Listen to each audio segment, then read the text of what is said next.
ప్రభువైన యేసుక్రీస్తు నామములో హృదయపూర్వక వందనాలండి. ముందుగా ఇంత మంచి సమయాన్ని ఇచ్చిన తండ్రి అయిన దేవునికి ప్రభువైన క్రీస్తు ద్వారా కృతజ్ఞతాస్తుతులు చెల్లిస్తున్నానండి. అందరూ బాగున్నారండి?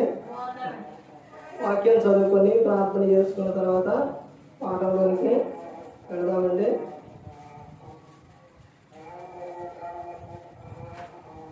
మత్తయి గారు రాసిన సువార్త 28వ అధ్యాయం.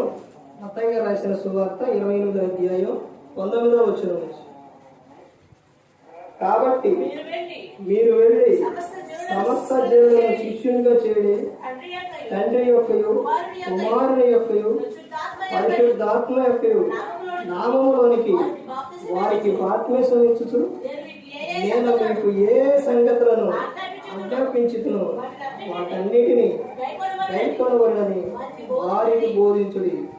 ఇదిగో నేను యుగ సమాప్తి వరకు సదాకాలం మీతో కూడా ఉన్నానని వారితో చెప్పాను. ప్రార్థన చేసు.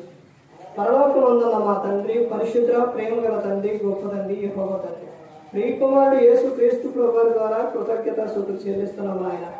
ఆరాధన క్రమంతట్లో మీరు వినిపించండి నాయన. అయా వాక్యం బోధించగా విలువారు తండ్రి మంచిగా తిని వాక్యానుసారంగా నడిచే భాగ్యం ఇచ్చేయండి తండ్రి. వాక్యం బోధించుండగా ఈ లోక సంబంధమైన జ్ఞానంతో కాకుండా మీ జ్ఞానంతో మాట్లాడే భాగ్యం దయచేస్తారని మా ప్రభువైన యేసుక్రీస్తు నామములో వేడుకుంటున్నాం తండ్రి. ఆమేన్. ప్రభువైన యేసుక్రీస్తు నామములో హృదయపూర్వక వందనాలండి. దేవుని కుమారుడు యేసుక్రీస్తు ప్రభువు ఈ లోకానికి వచ్చిన తర్వాత పరలోక రాజ్యం సమీపిస్తుంది కనుక మారు మనస్సు పొందమని ప్రకటింప మొదలుపెట్టారు. అంశం పాఠం పేరు రాసుకోండి. సంఘం యొక్క ముఖ్య ఉద్దేశం. సంఘం యొక్క ముఖ్య ఉద్దేశం ఏంటి? ఈ సంఘం ఉంది, ఆ సంఘానికి ఒక ఉద్దేశం ఉంది. సంఘం అనగా ఆయన శరీరం. ఈ సంఘములో ఉన్న ప్రతి ఒక్కరు కూడా ఎవరు అంటే యేసుక్రీస్తు ప్రభువారికి వధువులు. వరుడు ఎవరు అంటే యేసుక్రీస్తు ప్రభువారు. భర్త భార్యకి ఎలా అయితే భయపడుతుందో సంఘము కూడా అలా దేవునికి భయపడాలి. సంఘము చాలా విలువైనది, చాలా ప్రాముఖ్యమైనది. ఎందుకనంటే ఈ సంఘము కోసం యేసుక్రీస్తు ప్రభువారు లోకానికి వచ్చి తన ప్రాణాన్ని పెట్టారు. ఎందుకనంటే సంఘము చాలా విలువైనది.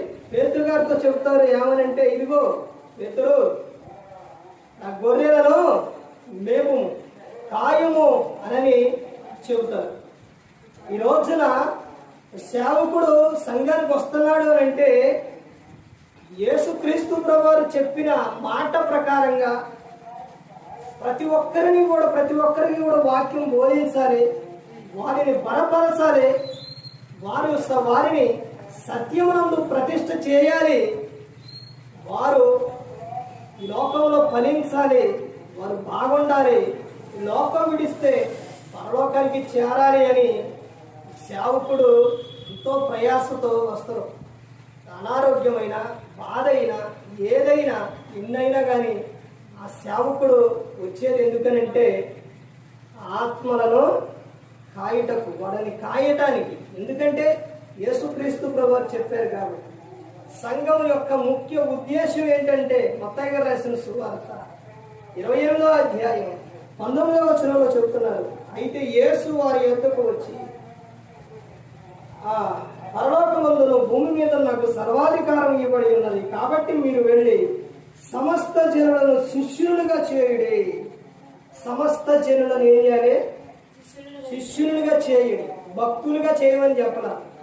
భక్తుడు ఏం చేస్తారంటే, భక్తుడు రోడ్డు మీద వెళ్ళేటప్పుడు ఏది కనపడ్డా, ఏంటి కనపడేది? మందిరం కనపడ్డది అనుకోండి, ఏం చేస్తారు? ఇట్టని అని వెళ్ళిపోతారు భక్తులు. తర్వాత సేవకుని చూస్తే ఏం చేస్తారంటే భక్తులు వందనాలు చెబుతారు, వెళ్ళిపోతారు.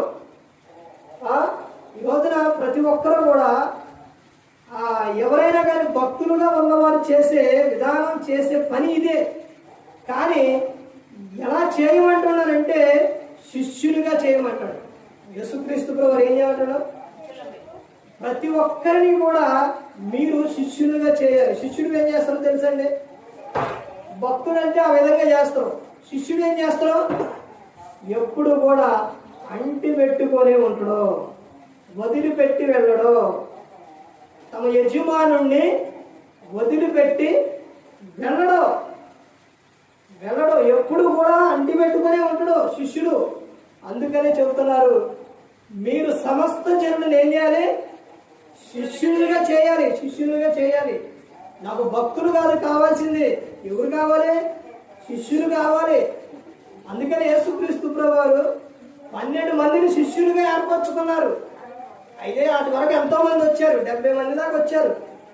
కానీ వారికి వారందరూ వెళ్ళారు. వెళ్ళిన తర్వాత వారు ప్రార్థన చేస్తే దెయ్యాలు పోవటం ఇవన్నీ బాగానే జరిగినాయి, స్వస్థతలు జరిగినాయి. తర్వాత వాళ్ళందరూ వచ్చారు, ఇదిగో ప్రభువా మరి ఇట్లా జరుగుతున్నాయని చెప్పారు.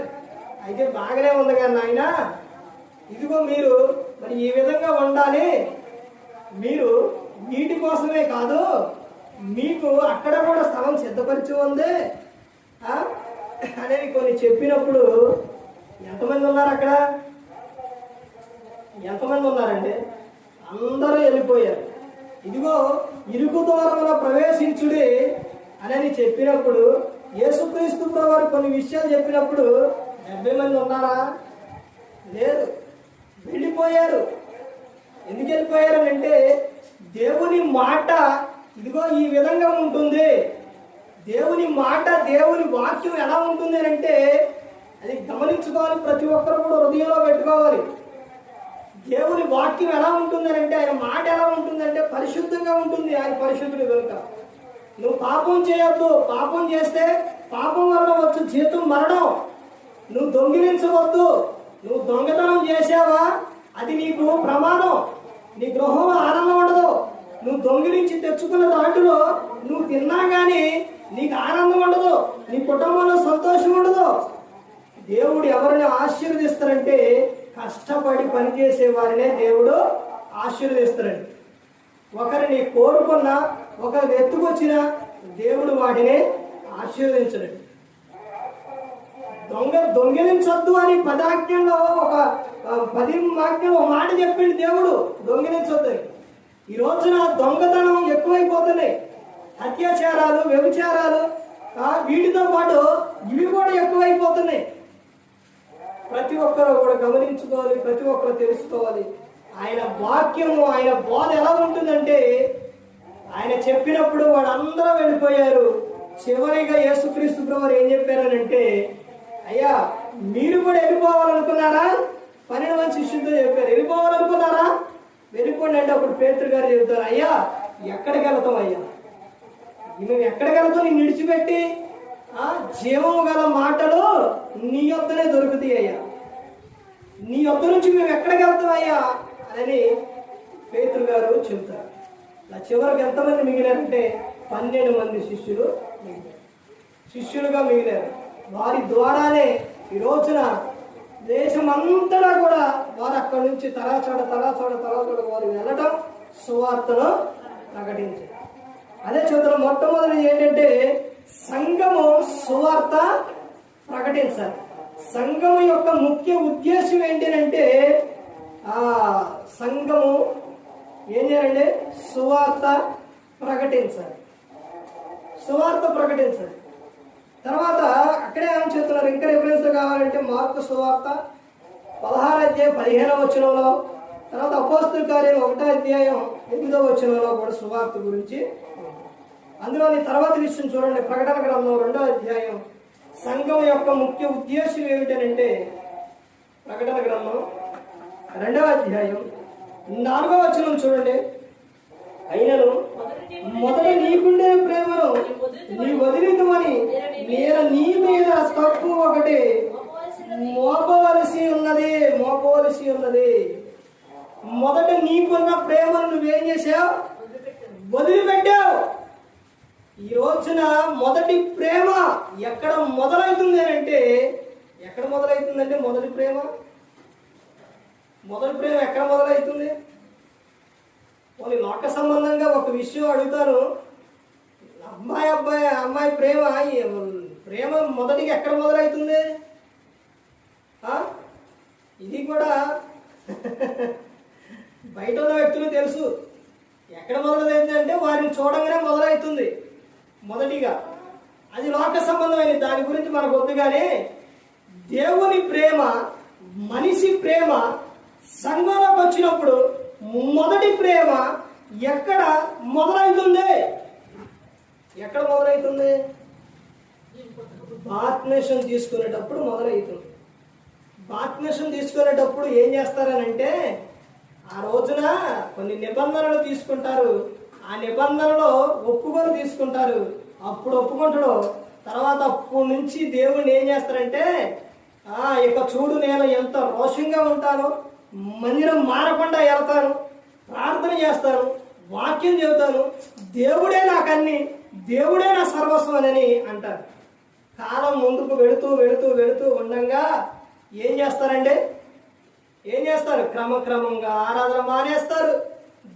కుటుంబ ప్రార్థన ఉండదు, దేవుళ్ళలోని ఉండరు, లోకాశకు వెళ్ళిపోతారు. అదే చెప్తున్నారు. ఏమనంటే చెప్తున్నారు అక్కడ, మైనను మొదట నీకుండిన ప్రేమను నీవు వదిలిద్దువని నేను నీ మీద తప్పు ఒకటి మోపవలసి ఉన్నది. మొదట నీకున్న ప్రేమ, దేవుని మీద ప్రేమ ఏం చేశావు? వదిలిపెట్టేశారు. సంఘం యొక్క ముఖ్య ఉద్దేశం ఏంటంటే, సంఘము దేవుణ్ణి ప్రేమించాలి. సంఘం ఏం చేయాలంటే దేవుణ్ణి ప్రేమించాలి. ఇది మొదటిగా రాసుకోండి. పైన ఒకటి వేసుకోండి, కింద రెండు వేసుకోండి. సంఘము దేవుణ్ణి ఏం చేయాలంటే ప్రేమించాలి. కానీ ఈ రోజున సంఘములో ప్రేమ ఉందండి. దేవుని ప్రేమ కనపడుతుందా? దేవుడు చెప్పినట్టు ఆ ప్రేమ కనపడుతుందా? దేవుడు లోకంలో ఎంతో ప్రేమించారు, ఆయన ప్రేమించారు. కానీ సంఘం ఆయన ప్రేమిస్తుందా? ఒక వ్యక్తి ఇష్టమైతే, ఒక వ్యక్తిని ఇష్టపడితే, ప్రేమిస్తే, ఆ వ్యక్తి కనపడకపోతే ఎక్కడికి వెళ్ళింది ఎక్కడ అడుగుతారు. అదే దూరంగా వెళ్ళిపోతే ఫోన్ చేస్తారు. ఫోన్ కూడా కలవకపోతే ఇంకెవరి దగ్గరైనా ఎందుకు కలవట్లేదు? మా అబ్బాయి కనపడడం, మా అమ్మ కనపడడం, మా నాన్న కనపడడం, మా అమ్మ కనపడడం, ఇవన్నీ ఏంటంటే వాళ్ళ మీద ప్రేమ, ఇష్టం. అదే దేవుని మీద నీకు ప్రేమ ఉంటే దేవుడు చెప్పినట్టు నువ్వేం చేస్తావు? నడుస్తావు. ఆయన ఆజ్ఞలు నువ్వు గైకొంటావు. ఇదిగో నిన్ను వల్ల నీ పొరుగు వారిని ప్రేమించమని చెప్పారు. ఆ ప్రేమ కలిగి ఉంటావు. ఆయన దొంగిలించవద్దు అని చెప్పారు, దొంగిలించు. వ్యభిచారించవద్దు అని చెప్పారు, వ్యభిచారించు. ప్రార్థన చేయాలని చెప్పారు, ప్రార్థన చేస్తూ. వాక్యం చదవాలని చెప్పారు, వాక్యం చదువుతూ. మందిరానికి క్రమంగా వెళ్ళాలి అని దేవుడు చెబుతున్నారు. క్రమంగా వస్తూ నువ్వు మానేయో. ఎప్పుడు ఇవన్నీ ఎప్పుడండి? దేవుణ్ణి ప్రేమించినప్పుడు నువ్వు ఆయన ప్రేమిస్తే, ఆయన అడుగు జాడలో నడుస్తూ, ఆయన చెప్పినట్టు ఉంటావు, ఆయన వెంటే నువ్వు ఉంటావు. ఆయన విడిచిపెడతావా? ఎవరైనా ఒక వ్యక్తి ఇష్టమైతే ఆ వ్యక్తిని వదిలిపెడతారా? ఒక అమ్మాయి ఇంకొక అమ్మాయితో మాట్లాడాలనుకోండి, అస్తమానం వాళ్ళింటికే వెళ్ళింది, అస్తమానం ఆమెకే ఫోన్ చేసింది, అస్తమానం వారితోనే మాట్లాడతారు. ఏంటి దాన్ని ఏమంటారు? ఏమో ఇష్టం, మాట్లాడాలని ఇష్టం. మరి దేవుడు ఇష్టం అయితే, దేవుని నువ్వు ప్రేమిస్తే నిత్యం ఆయనతో మాట్లాడుకుంటావు. ఆయనతో మాట్లాడుకోవడం అంటే ఆయన ఫోన్ నెంబర్ ఏంటో తెలుసండి? దేవుడు ఫోన్ నెంబరు, దేవునికి ఫోన్ నెంబర్ ఉందో తెలుసండి?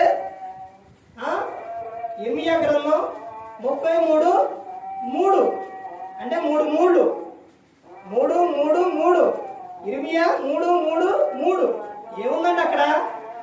నాకు మొరపెట్టుము, నేను నీకు ఉత్తరం ఇచ్చేదను, నీకు తెలియని సంగతులను, గూఢమైన సంగతులు నేను తెలియపరుస్తాను అని చెబుతున్నారు. అంటే నాకు ఫోన్ చేసి చెప్పు, నాతో మాట్లాడు, నాకు చెప్పు ప్రతి ఒక్కటని చెబుతున్నారు. ఫిలిప్పీయులకు 4వ అధ్యాయం 4వ వచనం కూడా అక్కడి నుంచి 7వ వచనం వరకు 19వ వచనం కూడా అవే ఉంటే నాకు చెప్పు అని నేను చెప్తున్నాను. దేవుణ్ణి ప్రేమిస్తే ఆయనతోనే నిత్యము కూడా మాట్లాడుకోవాలని, ఆయనతో సహవాసం కలిగి ఉంటారు. ఆ పాప ఉందండి, తెల్లవారుజామున ప్రార్థన చేసుకున్న తర్వాత ఆ సమయానికి నాన్న ఏం చేస్తున్నాడు అని ఆ పాప అనుకునిద్దంటే ప్రార్థన చేస్తారు, పాట పాడతారు, వాక్యం చదువుతారు, ప్రార్థన చేస్తారు. నేను ఆ సమయానికి లేవాలి. 1-2 సార్లు చూసింది.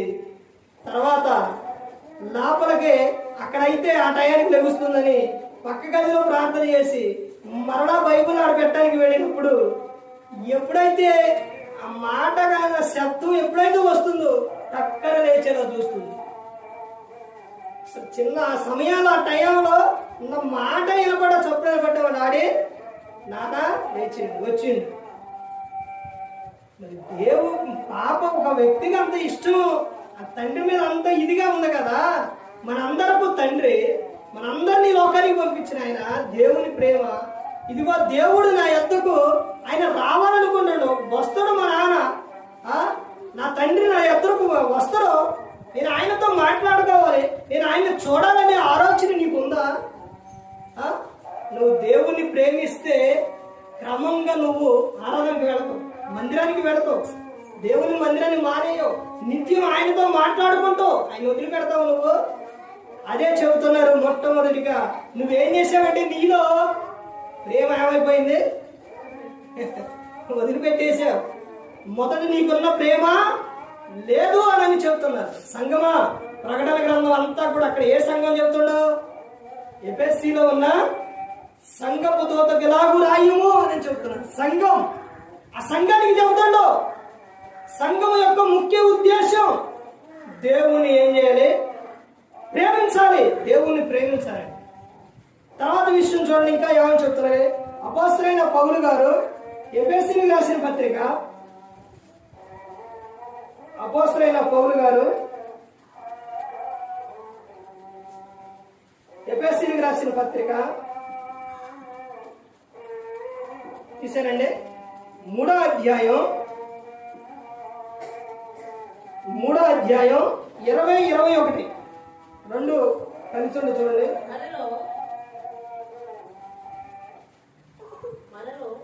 మనలో కార్యసాధకమైన తన శక్తి చొప్పున మనము అడుగు వాటినన్నిటికంటేను ఊహించు వాటినన్నిటికంటేను అత్యధికముగా చేయ శక్తి గల దేవునికి క్రీస్తు యేసు మూలముగా సంఘములో తరతరములు సదాకాలం మహిమ కలుగును గాక. ఆమేన్. ఇక్కడ సంఘములోని సంఘం ఎఫెసీయులకు రాసిన ఆ సంఘానికి, ఆ సంఘంలో దేవుడు చెప్తున్న విధానం ఏంటంటే, అక్కడ మనకు కనబడుతున్న విషయం ఏంటంటే, చదివినప్పుడే మనకు అర్థమైపోతుంది. మనలో కార్యసాధకమైన తన శక్తి చొప్పున మనము అడుగు వాటినన్నిటికంటేను, అడుగువాటు కామ ఉందండి, ఆగమని చెబుతుంది. అక్కడ కామ ఉందండి, ఉంది, అడగమని ఆగమని చెబుతుంది. అడుగు వాటి అన్నిటికంటేను నువ్వేదైతే అడుగుతున్నావో వాటన్నిటికంటే నీకు ఏదైతే కావాలో నీకు దేవుడు అది ఇచ్చారండి. ఇచ్చారు, ఇవ్వలేదు? ఇవ్వలేదు అని మనిషి భూమి మీద చెప్పే అధికారం లేదు. ఎందుకంటే ప్రతి ఒక్కరు మనిషిగా పుట్టిన ప్రతి ఒక్కరు గమనించుకోవాలి. భూమి మీద దేవుడు ఏం చేస్తానంటే సంతాన అభివృద్ధి కలుగు చేస్తాను అని దేవుడు చెప్పాడు. ప్రతి ఒక్కరికి ఈ రోజున దేవుడు గర్భఫలం ఆయన ఇచ్చు బహుమానం ఇచ్చారండి, ఇచ్చారు. నువ్వు అడుగు వాటినన్నిటికంటేను నేను నీకు ముఖ్యమైన ఇస్తాను అని చెప్పారు, అలాగే ఇచ్చారు. తర్వాత ఏమని చెబుతున్నారు చూడండి. ఊహించు వాటి కంటేను అత్యధికముగా చేయ శక్తి గల దేవునికి మళ్ళీ అలాగా దేవునికి ఏం చేయాలి? సంఘములో పరచాలి అని చెప్తున్నారంటే, క్రీస్తు యేసు మూలముగా సంఘములో తరతరములు సదాకాలం మహిమ కలుగును గాక ఆమేన్ అని చెప్తున్నారు. అంటే సంఘములోని ముఖ్య ఉద్దేశం ఏంటంటే, సంఘము దేవుణ్ణి మహిమపరచాలి. పక్కన ఆమేన్ అని ఎందుకు పెట్టిందండి? ఆమేన్ అనగా అవును గాక, జరుగును గాక, కలుగును గాక. పౌలు గారు చెప్పారు. ఈ రోజున మాటలు నోట్లో నుంచి వస్తాయి అండి. వందనాలు కూడా ఇలా వందనాలు అంటారు. ఆమేన్ అనేటప్పుడు వినపడుతుందా? కానీ అక్కడ ఏమని చెప్పిండు? ఆమేన్ అనగా అవును గాక, జరుగును గాక అని చెబుతున్నారు. అంటే సంఘం యొక్క ముఖ్య ఉద్దేశం ఏంటంటే దేవుని మహిమపరచాలి. అవును, ఆమేన్ అనగా అవును. సంఘం ఏం చేయాలి? దేవుణ్ణి మహిమపరచాలి అని చెబుతున్నారు. తర్వాత చెబుతున్న విషయం చూడండి. పేతురు గారు రాసిన మొదటి పత్రిక, పేతురు గారు రాసిన మొదటి పత్రిక 2వ అధ్యాయం 9వ వచనం చూడండి. అయితే మీరు చీకటిల నుండి ఆశ్చర్యకరమైన తన వెలుగులోని మిమ్మున పిలిచిన వారి గుణాతి చేయములను ప్రచురము చేయు నిమిత్తం ఏర్పరచబడిన వంశమును, రాజులైన యాజక సమూహమును, పరిశుద్ధ జనమును, దేవుని సొత్తైన ప్రజలై ఉన్నారు అని చెబుతుంది. సంఘం ఏమంటే మనిషికి ఇచ్చిన దేవుడు విలువ చూసిందండి. విలువ మనిషి మర్చిపోయిండు. ఏమేమి విలువ ఇచ్చిందండి దేవుడు? మనిషి ఎవరండి? రాజులైన యాజక సమూహం. మనం దేవుని సొత్తు. కానీ ఈ రోజున రాజులుగా ఉంటున్నారా? మన రాజు ఎవరు? దేవుడు, యేసుక్రీస్తు ప్రభువు, యోధా గోత్రపు సింహం, యూనివర్సల్ స్టార్ యేసుక్రీస్తు ప్రభువు. ఆయన రాజు. మనం ఎవరైనా చెబుతున్నారు? రాజులైన యాజక సమూహం. మనం ఎవరైనా చెబుతున్నాం? ఇంకా దేవుని సొత్తు. నువ్వు దెయ్యం సొత్తు కాదు, సాతానికి నువ్వు బానిస కాదు. ఈ రోజున మనిషి దేవునికి సొత్తుగా, దేవుని బిడ్డలుగా ఉండవలసిన వారు సాతాను బిడ్డలుగా మారిపోతున్నారు. సాతాను సొత్తుగా మారిపోతున్నారు. సాతానుకు బానిసలుగా మారిపోతున్నారు. ఈ రోజున మనుషులు సాతానికి ఏమైపోతున్నారు? బానిస. అంటే ఈ రోజున నువ్వు సాతానికి బానిసనగా నువ్వు మందు తాగుతున్నావా? దానికి బానిసే. పొగ తాగుతున్నావా? దానికి బానిస. అడిగి బానిసే. నువ్వు దొంగతనం చేస్తున్నా, వ్యభిచారం చేస్తున్నా, తిరుగుతున్నా, ఏదైనా కానీ అవన్నీ ఏంటంటే సాతానికి బానిస నువ్వు. కానీ దేవుడు మనలను దేవుని సొత్తు, ఆయన సొత్తుగా మనం చేసుకున్నారు. ఆయన ప్రజలుగా మనం చేసుకున్నారు. ఆయన మనం ఎవరో తెలుసని ఇంకా చెప్తే ఆయన వారసులం, ఆయన పిల్లలం. మనం దేవునికి ఇంత ఇదిగా దేవుడు కోరుకుంటే నువ్వేం చేస్తున్నావు? సంఘం యొక్క ముఖ్య ఉద్దేశం ఏంటంటే సంఘము దేవుని గుణాతిశయములను ఏం చేయాలి? ప్రచురం చేయాలి. ఆయన గుణం ఏంటి? దేవుని గుణం ఏంటండి? దేవుని గుణం, ఆయన గుణం ఏంటి? ప్రేమ. ప్రేమ అంటే ప్రతి ఒక్కరిని ప్రేమిస్తుండో. ఎలా ప్రేమిస్తుండంటే పేతురు గారు ఇదే రాసిన పత్రికలోని పేతురు గారు రాసిన 2వ పత్రిక 3వ అధ్యాయం 9వ వచనం నుంచి చూస్తే అక్కడ రాకడ గురించి అడుగుతారు. ఏదయ్యా, ఎప్పుడు వస్తారయ్యా? ఈ ప్రభు వస్తారని చెప్తున్నారు. ఎప్పుడు వస్తారా అని చెప్పినప్పుడు పేతురు గారు చెప్తారు, వాగ్దానం చేసిన వాడు నమ్మదగిన వాడు. ఆయన ఆలస్యం చేస్తున్నాడంటే ఎందుకు చేస్తున్నారు తెలుసా? ఆయన వస్తారు, కానీ ఆయన ఆలస్యం ఎందుకు చేస్తున్నారంటే ఈ భూమి మీద అందరూ అంతటా ఏం పొందాలి? మారు మనసు పొందాలని అందరి పట్ల దీర్ఘశాంతం చూపిస్తున్నాడు. దీర్ఘశాంతం చూపిస్తున్నాడు. ఎందుకనంటే అంతగా ప్రేమించాడు. యోహాను సువార్త 3:16 దేవుడు లోకం ఎంతో ప్రేమించాడు, తన కుమారుని లోకానికి పంపించాడు. 1 యోహాను 3వ అధ్యాయం 16వ వచనంలో యేసుక్రీస్తు ప్రభువు మనందరి కోసం ప్రాణం పెట్టాడు. ప్రేమ అండి. దేవుని గుణాతిశయములు ఏం చేయాలి?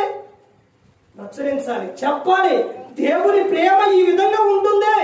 దేవుడు మనందరిని ప్రేమించాడు. మన కోసం యేసుక్రీస్తు ప్రభువు శిలువలో తన ప్రాణాన్ని పెట్టారు, మరణించారు. మన అపరాధముల చేత, పాపముల చేత చచ్చి పడి ఉన్నప్పుడు ఆయనతో మనలను లేపారు, క్రీస్తుతో మనల్ని లేపారు, మన బ్రతికించారు. ఇవన్నీ కూడా ప్రతి ఒక్కరు కూడా దేవుని గుణాతిశయములు ఏం చేయాలి? ప్రచురం చేయాలి. ఆయన గుణం ఏంటి? ప్రేమ. ఆ ప్రేమ కలిగి ఉండాలి. తల్లి తండ్రి తన పిల్లల పట్ల ఏ విధంగా అయితే ప్రేమ కలిగి ఉంటారో, ఇదిగో పలానా చాట ప్రమాదం ఉంది అని అంటే ఆ పిల్లలు ఆడ పంపిస్తారండి? పంపిస్తారా? పంపించరు. వద్దయ్యా, అటు వెళ్ళొద్దయ్యా, అది ప్రమాదం అయ్యా, అక్కడికి వెళ్ళొద్దయ్యా అని చెప్తారు. తండ్రి, లోకంలో జన్మనిచ్చిన తండ్రి తల్లి అంత జాగ్రత్త తీసుకుంటుంటే కొన్ని సంవత్సరాలు ఈ లోకంలో తల్లిదండ్రులు ప్రేమ, పిల్లల ప్రేమ ఈ లోకంలో కొద్ది కాలమే ఉంటుంది. అయినప్పటికీ అంత జాగ్రత్త తీసుకున్నప్పుడు దేవుడు శాశ్వతంగా ఆయనతో పాటే ఉండాలని కోరుకున్న దేవుడు మన పట్ల ఎలాంటి జాగ్రత్త తీసుకున్నాడు? ఆ ప్రేమ గురించి చెప్తున్నావా? వాక్యం వింటున్నావు. నీ భర్తకు ప్రేమ గురించి చెప్తున్నావా? దేవుని ప్రేమ. అయ్యా, నువ్వు మందిరానికి రావాలి. ఎందుకు రావాలి? దేవుడు మనల్ని ప్రేమించాడు అయ్యా, మన ఎన్ని ఆపదల నుంచి కాపాడిండి అయ్యా, ఎన్నిటి నుంచి మన కాపాడిండి అయ్యా అని నీ భర్తకు చెప్పాలి, నీ భార్యకి చెప్పాలి. అమ్మా, ప్రార్థనకు రా. ఇదిగో దేవుడు మనల్ని ప్రేమిస్తున్నాడు. తల్లిదండ్రులకు, నీ పిల్లలకు, వీళ్ళందరికీ, ప్రతి ఒక్కరికి దేవుని ప్రేమ గురించి చెప్పాలి. దేవుని గుణాతిశయముల గురించి ఏం చేయాలి? ప్రచురం చేయాలండి. ప్రచురం చేయాలి. ఈ రోజున సజీవంగా ఇలా ఉన్నావంటే ఆయన నీ పట్ల కలిగి ఉన్న ప్రేమ అంటే కృప అర్థమవుతుందండి. తర్వాత చెబుతున్న విషయం చూడండి. ఇంకా ముందుకెళ్తే మత్తయి గారు రాసిన సువార్త,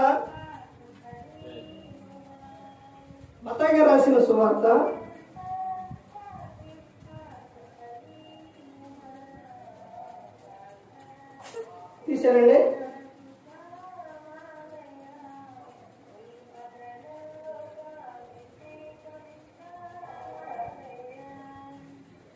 మత్తయి గారు రాసిన సువార్త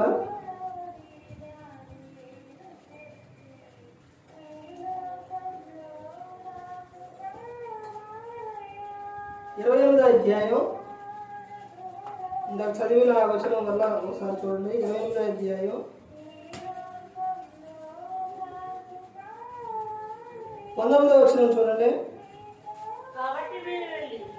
కాబట్టి మీరు వెళ్ళి సమస్త జనులను శిష్యులుగా చేయండి, తండ్రి యొక్కయో, కుమారుని యొక్కయో, పరిశుద్ధాత్మ యొక్కయో నామములోనికి వారికి బాప్తిస్మం ఇచ్చుచు నేను మీకు ఏ సంగతులను ఆజ్ఞాపించుతును వాటన్నిటిని గైకొనవలెనని వారికి బోధించుడి అని చెబుతున్నారు. ఇక్కడ సంఘం యొక్క ముఖ్య ఉద్దేశం ఏంటంటే, సంఘంలో యేసు క్రీస్తును విశ్వసించిన వారికి ఏం చేయాలంటే, అక్కడ చెప్పబడిన విషయం ఏంటి? బాప్తిస్మం ఇవ్వాలి. సంఘంలో యేసు క్రీస్తు ప్రభువారిని విశ్వసించిన వారికి బాప్తిస్మం ఇవ్వాలి. అంటే నువ్వు బలవంతంగా తీసుకోకూడదు. అర్థమవుతుందంటే, నువ్వు యేసు క్రీస్తు ప్రభువారిని విశ్వసించిన వారికే ఏమివ్వాలంటే బాప్తిస్మం అనేది ఇవ్వాలి. తర్వాత మత్తయి గారు రాసిన సువార్త 28వ అధ్యాయం 20వ వచనంలో చెప్తున్నారు. ఏమని చెప్తున్నారంటే చూడండి, నేను మీకు ఏ సంగతులను ఆజ్ఞాపించుతున్నా వాటన్నిటిని గైకొనవలెనని వారికి బోధించుడి. సంఘము విశ్వాసులకు వాక్యం ఏం చేయాలి? బోధించాలి. విశ్వాసులకు ఏం చేయాలంటే సంఘం వాక్యాన్ని బోధించాలి. విన్న వాక్యాన్ని సంఘంలో నువ్వు ఏదైతే విన్నావో బయటికి వెళ్ళిన తర్వాత మందిరానికి రాని వారిని నువ్వెవరి దగ్గర కానీ వెళ్ళినప్పుడు ఈ రోజున సంఘంలో ఈ విధంగా చెప్పారు, ఇదిగోండి దేవుని ప్రేమ అని నువ్వేం చేయాలి? చెప్పాలి. వారికి ఏం చేయాలి? నువ్వు బోధించాలి. అదే చెప్తున్నాను. సంఘము విశ్వాసులకు వాక్యము బోధించాలి. సంఘం విశ్వాసులకు వాక్యం బోధించడమేమో కానీ పనికి మాలిన మాటలన్నీ చెబుతారు. అక్కడ మాటలు, ఇక్కడ మాటలు, పోకిరి మాటలు, వ్యర్థమైన మాటలు, ఈ మాటలన్నీ మాట్లాడుకుంటారు. ఇద్దరు వ్యక్తులు కలిశారంటే ఏం మాట్లాడుకుంటారు? లోక సంబంధమైన మాటలే. ఇద్దరున్నా, ముగ్గురున్నా ఏం మాటలండి మాట్లాడేది? యేసుక్రీస్తు ప్రభువారి గురించి చెప్పుకుంటారా? ఇదిగో దేవుని ప్రేమ గురించి చెప్పుకుంటారా? నువ్వు ఆ వాక్యం బోధించినప్పుడు ఈ రోజున అలాంటి ఘోరాలు, భయంకరమైన ఈ విధానం ఎందుకు జరిగింది? ఏం జరుగుతుంది? నువ్వు చెప్పట్లేదు కాబట్టి ప్రతి ఒక్కరూ చెప్పాలి. తర్వాత చెబుతున్న విషయం, అపోస్తలుడైన పౌలు గారు రోమీయులకు రాసిన పత్రిక 16వ అధ్యాయం. అపోస్తలుడైన పౌలు గారు రోమీయులకు రాసిన పత్రిక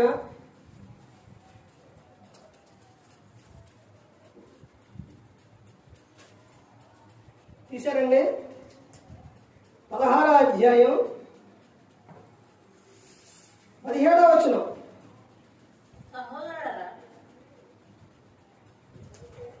సహోదరులారా, మీరు నేర్చుకున్న బోధకు వ్యతిరేకముగా భేదములను, ఆటంకములను కలుగు చేయు వారిని కనిపెట్టి ఉండుడని మిమ్మును బతిమాలుకొనుచున్నాను. వారిలో నుండి తొలగిపోవుడి. అట్టివారు మన ప్రభువైన క్రీస్తుకు కాక తమ కడుపుకే దాసులు. వారు ఇంపైన మాటల వలనను, ఇచ్చకము వలనను నిష్కపటుల మనసులను మోసపుచ్చుదురు.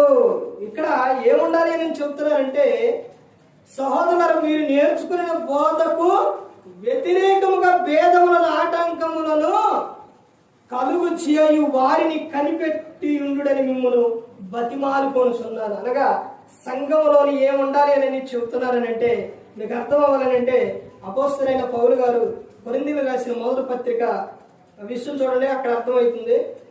మొదటి పత్రిక 5వ అధ్యాయం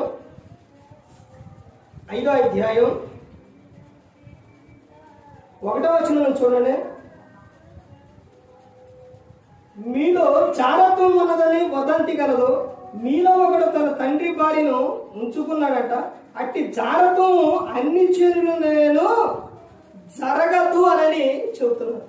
చూసారండి, క్రైస్తవు ఎంత భయంకరంగా ఉన్నారో, ఏ విధంగా ఉన్నారో అంటే సంఘములోని క్రమశిక్షణ కలిగి ఉండాలి. అంటే సంఘములో క్రమశిక్షణ అనేది ఉందా? అక్కడ 13వ వచనంలో 12-13 కలిసి ఉంటే చూడండి ఏమని చెప్తున్నారు. వెలుపల వారికి తీర్పు తీర్చుట నాకేలా? వెలుపల వారికి దేవుడే తీర్పు తీర్చును గాని మీరు లోపటి వారికి తీర్పు తీర్చువారు కనుక ఆ దుర్మార్గుని మీలో నుండి వెలివేయుడి. దుర్మార్గుని మీలో నుండి ఏం చేయాలి? వెలివేయుడి. వెలివేసి మీరు ఏం కలిగి ఉండాలని చెప్తున్నారంటే క్రమశిక్షణ కలిగి ఉండాలి. సంఘము క్రమశిక్షణ కలిగి ఉండాలి అని చెప్తున్నారు. తర్వాత చివరిగా అపోస్తల కార్యాలు 2వ అధ్యాయం, అపోస్తల కార్యాలు 2వ అధ్యాయం 42వ వచనం చూడండి. వీరు అపోస్తలుల బోధ యందును, సహవాసమందును, రొట్టె విరుచుడి యందును, ప్రార్థన చేయుడి యందును ఎడతెగక ఉండిరి. అంటే సంఘము కలిగి ఉండవలసిన విధానం ఏంటి అని అంటే సంఘము సహవాసం కలిగి ఉండాలి. ఏం కలిగి ఉండాలండి? సహవాసం కలిగి ఉండాలి. చాలా మంది ఈ రోజున ఫోన్లోని వాక్యాలు చూస్తూ ఉంటారు, వింటూ ఉంటారు. ఆదివారం ఆరాధన కూడా వెళ్ళకుండా వాక్యాలు వింటుంటారు. ఆదివారం ఆరాధనలో సంఘం అంతా కలిసి కూడుకోవాలి. హెబ్రీయులకు రాసిన పత్రిక 10వ అధ్యాయంలో ఉంటుంది. ఈ సంఘం అంతా కూడా కలిసి ఎందుకు కూడుకోవాలి? ఎందుకు కూడుకోవాలండి? నువ్వు ఒంటరిగా ఉన్నావు, వింటున్నావు, వ్యర్థమైన చూడకుండా ఉండవా? ఉంటావు, వ్యర్థమైన చూడకుండా ఉంటావు. ఒంటరిగా ఉన్నప్పుడు ఏం చేస్తావు? వ్యర్థంగా నువ్వు ప్రవర్తిస్తావు, వ్యర్థంగా చూస్తావు. అంటే ఒంటరిగా ఉన్నప్పుడే నువ్వు జాగ్రత్త కలిగి ఉండాలి. అంటే ఒంటరిగా ఉన్నప్పుడే జరిగిన ప్రమాదాలు చాలా ఉన్నాయి. ఒంటరిగా ఉన్నప్పుడే దావీదు గారు ఏం చేసిండు? సైన్యం అంతా వెనకమాల ఉన్నప్పుడు చూసిండా? ఒక్కడే ఉన్నప్పుడు చూసిందా? ఒక్కడే ఉన్నప్పుడు ఒంటరిగా స్నానం చేస్తున్న స్త్రీని చూసింది. తర్వాత సంసోను గారు ఆయన ఎంతమంది ఒంటరిగా ఉన్నప్పుడు వెళ్ళేటప్పుడే స్త్రీని చూసిండు. ఒంటరిగా ఉన్నప్పుడే జాగ్రత్త కలిగి ఉండాలి. అందుకనే నువ్వు ఒంటరిగా, కొంతమంది భర్త భార్య మేము ఇంట్లో సంఘంగా కూడుకుంటాం అంట. సంఘంగా నువ్వు కుటుంబ ప్రార్థన పెట్టుకో, కానీ సంఘం ఆరాధన అనేది అందరితో కలిసి ఉండాలి. ఎందుకనంటే అందరితో కలిసి ఉన్నప్పుడు నీ ప్రవర్తన ఎలా ఉంటుంది? జాగ్రత్తగా ఉంటుంది. సంఘంతో కలిసి ఉన్నప్పుడు ఎలా ఉంటావు నువ్వు? జాగ్రత్త కలిగి ఉండాలి. అంటే సమాజంగా ఏం చేయాలి? నువ్వు కూడుకోవాలి. అంటే దేవునితో సంఘము నువ్వేం కలిగి ఉండాలి అంటే సహవాసం కలిగి ఉండాలి. ఇక్కడ చెబుతున్న విషయం ఏంటంటే సంఘము సహవాసం కలిగి జీవించాలి అని చెబుతున్నారు. ప్రతి ఆదివారం మీకు ఒక అంశం చెబుతున్నారు. ప్రతి ఒక్క ఆదివారం కూడా ఒక అంశం మీద వెళ్తున్నాం. అంటే చెప్పిందే కాకుండా మరలా కొత్త విషయాల మీద వెళుతాం. అందుకని ప్రతి ఒక్కరూ కూడా గమనించుకొని సంఘం యొక్క ముఖ్య ఉద్దేశం ఏంటంటే సంఘము దేవుణ్ణి ప్రేమించాలి, సంఘము దేవుణ్ణి మహిమపరచాలి, సంఘము దేవుని గుణాతిశయములను ప్రచురం చేయాలి, సంఘము సువార్తను ప్రకటించాలి, సంఘములో యేసు క్రీస్తును విశ్వసించిన వారికి బాప్తిస్మం ఇవ్వాలి, సంఘము విశ్వాసులకు వాక్యము బోధించాలి. సంఘం ఈ రోజున విశ్వాసులకు వాక్యం బోధిస్తుందంటే వాక్యం బోధిస్తుందా? బోధించే వారిగా లేరు, చెప్పేవారిగా లేరు. ఎంతవరకు వినడం దాన్ని ఏం చేస్తున్నారు? వదిలేయటమే. తర్వాత సంఘము క్రమశిక్షణ కలిగి ఉండాలి. సంఘంలోకి వచ్చినప్పుడు నీ ప్రవర్తన జాగ్రత్తగా ఉండాలి.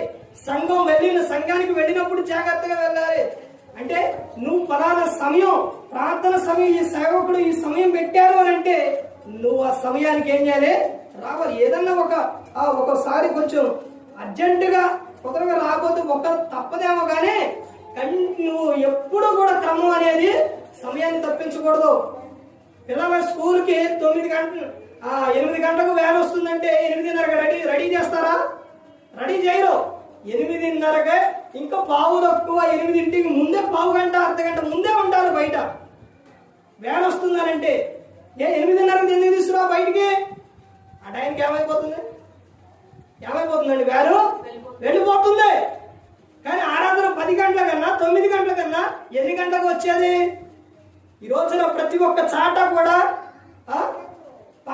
పాటలేగా అయిపోయిన తర్వాత వెళదాం, వాక్యం చెప్పేటప్పుడు వెళ్దాం. ప్రతి ఒక్క చాట జరుగుతున్న విషయం ఇదే ఎక్కువగా. ఏది నీకుందా? క్రమశిక్షణ ఉందండి. అన్నిటిలో మనిషి క్రమశిక్షణ తీసుకుంటావు.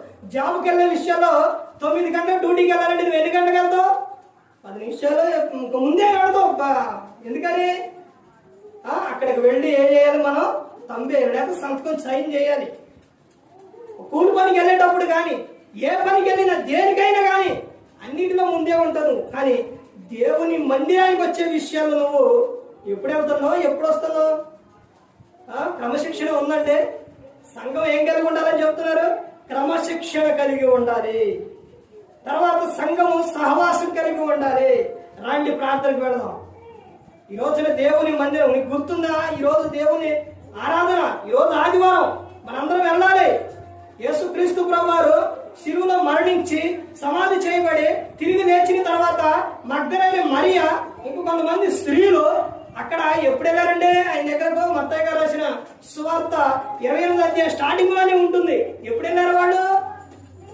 ఉదయం కాగానే పెందల కాడనే లేచి ఆయన ఎత్తుకు వెళ్ళారు. ఎందుకు వెళ్ళారండి?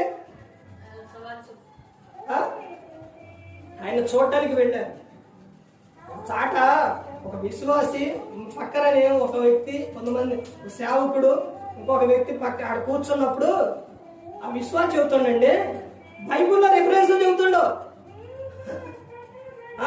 పాత నిబంధనలో ఉన్న చరిత్ర కూడా చెబుతుండో. ఆ వ్యక్తి ఇంకొక వ్యక్తి అడిగింది ఈ వ్యక్తిని, మీరు పాస్టర్ గారా అని అడిగింది. కాదు అని చెప్పింది. మేము పక్కనే కూర్చున్నాం. వ్యక్తి చూశారండి, బైబుల్ చదివే వారిగా, ధ్యానించే వారిగా, పరిశోధించే వారిగా ఉండాలి. ఒక రిఫరెన్స్ చెప్పామంటే ఎమ్మడే మనం చెప్పేవారిగా ఉండాలి. ఒక అంశం చెప్పారంటే ఓహో ఈ అంశం మీద మాట్లాడతారా అని ఉండాలి. అదే బెరియా సంఘం ప్రతిదినం లేఖనాలు అలా ఉన్నాయో లేవో పరిశోధిస్తూ వచ్చాడు. ఈ సంఘం గురించి మారేమండి సంఘం గురించి బయట చెప్తుంటారు. ఏమని చెప్తుంటారో తెలుసండి? ఏమని చెప్తారు అనుకున్నారు? నేను అలా చెప్పంగానే, ఒక మాట చెప్పంగానే, పేరు చెప్పంగానే, రెఫరెన్స్ చెప్పంగానే అక్కడంటే చెప్పేస్తారు.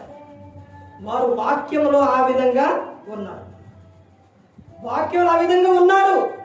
అయితే ఇక్కడ చెప్తున్న విషయం ఏంటంటే దశలోనికలో ఉన్న సంఘం ఆ విధంగా దేవుని పట్ల ఉన్నా గానీ పౌలు గారు వాళ్ళకి చెప్తున్న విధానం ఏంటంటే క్రీస్తు రాకడ సమయంలో మీరు ఎత్తబడాలంటే మీ దేహంలో, మీ శరీరంలో మీరు పరిశుద్ధంగా కాపాడుకో, నిందారహితులుగా ఉండాలని చెబుతున్నారు.